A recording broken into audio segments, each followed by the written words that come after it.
Miitopia. This was originally a 3DS game that I never played. My boys did, and they liked it. I always thought it looked amusing, but the repetitive nature of the game seemed like it would get dull fast. And playing the remake for the Switch, I would say I was mostly right. One of the best things about this title is the Mii Maker itself. You could practically make any face you want. It was more powerful than the old Mii Maker that you saw on the Wii. You could even download other people's creations, which I did. From what the boys tell me, the only difference between this game and the one on the 3DS is a horse that can join you in battle, which I guess was nice. They took away the ability to use the touchscreen, which seems odd, since the game originally used the touchpad on the 3DS. Now, playing this the whole time I was thinking, this isn't really a good fit for the Switch. This felt like a mobile game from beginning to end. The gameplay was so simplistic, and it seems like it would have worked better as a mobile release. It feels like it was made to play in small doses, because there's a lot of different points of interest to explore in different worlds. These places don't take long, and you mostly just walk forward until you choose a different direction. You could even set the game to go into auto battle. Speaking of the battles, it is just repetitive fighting of enemies until you find one of the billion inns this world has. Who is running all of these inns? It was just silly. There can't be that many people needing inns all the time. And that's probably true because there's really nobody ever in them, because we always find spots. But I know the game is just trying to be silly, and in that regard it succeeds. This title is very charming. The story is about you and your friends that you pick up along the way. You're trying to stop an evil person from stealing everyone's faces, and for some reason that makes their mouths go away. How does that even work? At least they leave their noses so they can breathe. However, if you take someone's face off, there should be a big open void, and let's not even get into the eyes. The characters could be tailored to your playstyle with different jobs they could do, and they limit you on only a few options at the beginning. However, the most basic ones were easy to understand. You know, like fighter, healer, magic user, that sort of thing. But when it goes into like pop star, you have to wonder why anyone would pick this. And it would be nice if there was like a text box that would come up explaining the positives and negatives of each job. You can also choose the personality of your characters, and those affect you in battle. If you pick the wrong one, you might have some issues in battles where it's not as easy as it might be if you picked a different personality.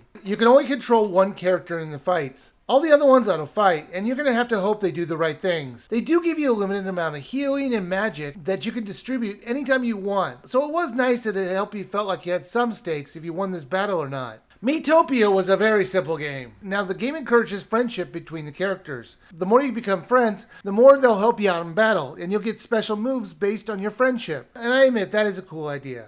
Miitopia was a very simple game, and if it was way shorter, I could see this being fun. But it really dragged out one idea and just kept doing it. Now, like I mentioned, the game is very charming. And it's great to make your own characters, and I like the worlds that we explored, but everything else felt like a grind. I really wanted to like this one, and it just might have just come down to my enjoyment of it. So I would suggest you just rent this one. If you like doing repetitive battles with fun characters in a lighthearted world, you might enjoy this. But I would still rent it first to see if you would like it after a couple hours.